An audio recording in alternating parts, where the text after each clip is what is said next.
Shanley. I'm a resident of Minnesota in the United States of America, of which I'm a natural-born citizen. I won't take up too much of your time, and I'm grateful for any consideration that you give to my very brief story here.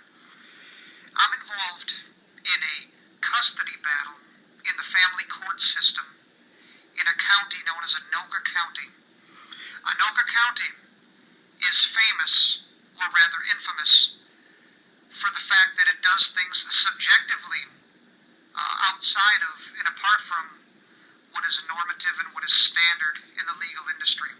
As a matter of fact, as I was shopping for lawyers, I've had certain lawyers say, I won't deal with it because of the fact that it's in Anoka County. I'm willing to advise you from far away and you can function pro se.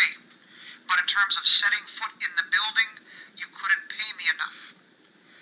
Some lawyers, and I'm talking lawyers now, when I told them, here's the situation, they'd say, okay, what county is it in? Because they're beginning in their mind to think, who do I know in that county, what back channel, contacts, etc. How can I go about representing my client?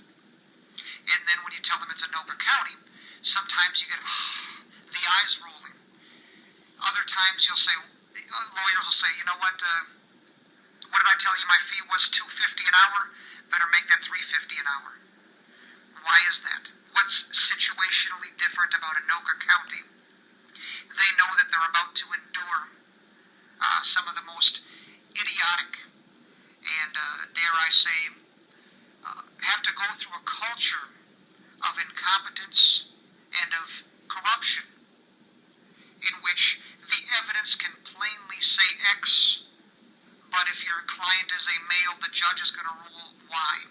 So it's almost a foregone conclusion that it's going to become necessary to either settle it prior to trial or go through the trial as one stop on the bus ride towards an ultimate appeals court.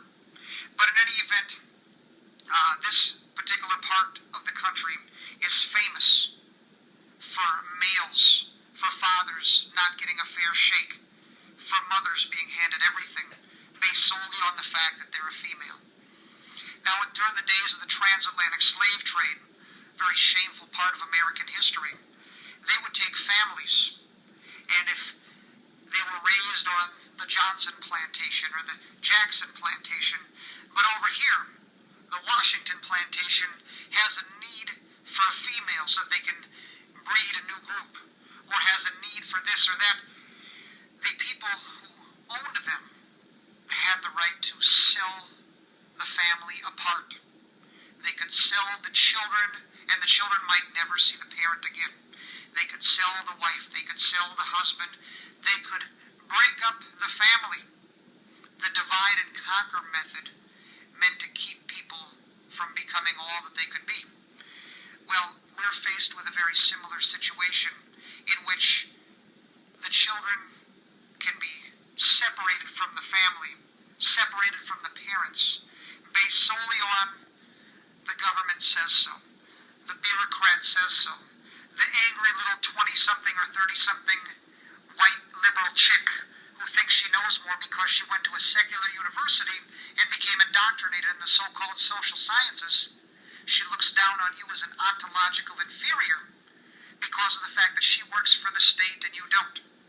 I'm reminded of the writings of many a communist writer from bygone generations in which they said, eventually it will be well known that all people were made to serve the state. Well, as we head in that direction in this country, in order to make everyone dependent on the state, you have to break up the nuclear family. It's been written in other decades that Eastern European thinkers have always looked at the nuclear family of man, woman, and children as the social and the cultural expression of capitalism. Thus, if you want to attack capitalism, you want to attack a representative republic method of government, the best assault that you can possibly mount is on the family. So whether it's the wife getting involved in radical feminism and starting to be dissatisfied in being a wife, in being a mother, maybe she's going to start getting angry and screaming and saying, hey, I this house. Maybe it's the husband deciding to become the woman of the house. Maybe it's the children rising up against the parents and becoming a narc for the state.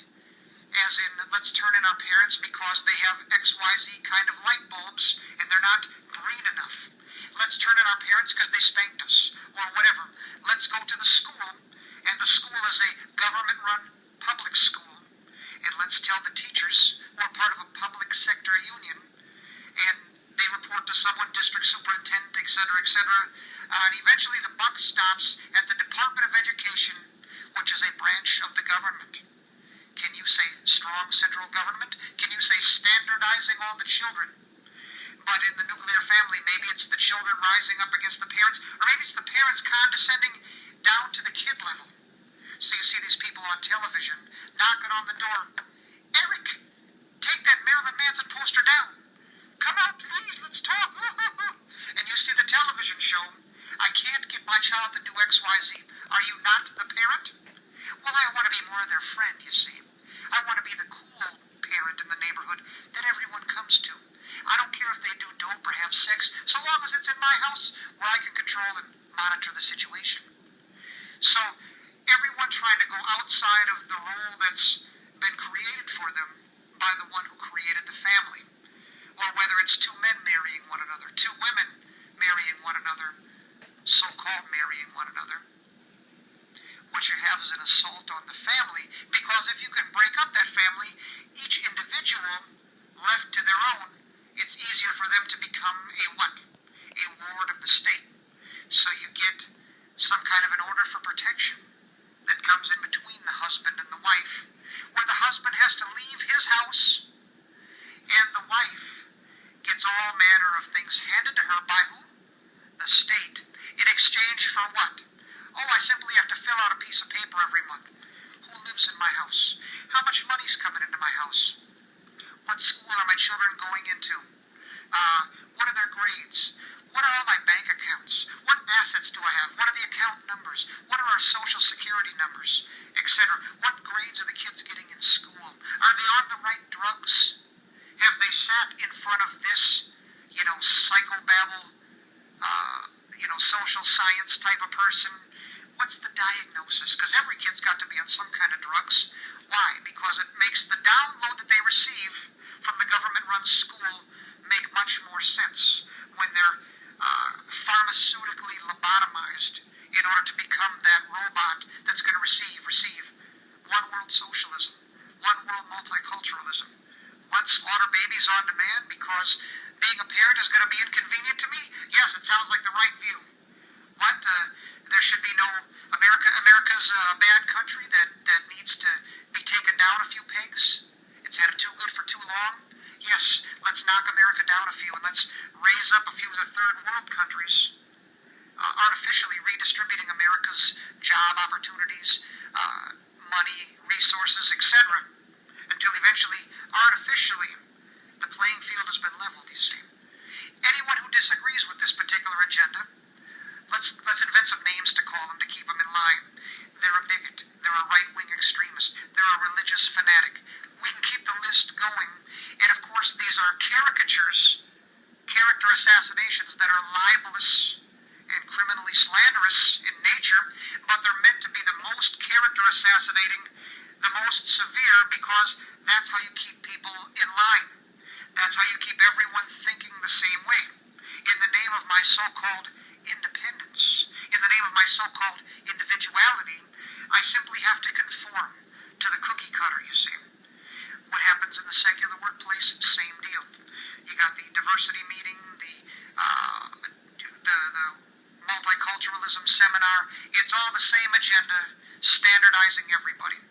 But anyways, the ultimate agenda right now is to attack the nuclear family and destroy it. Now, I myself have been a single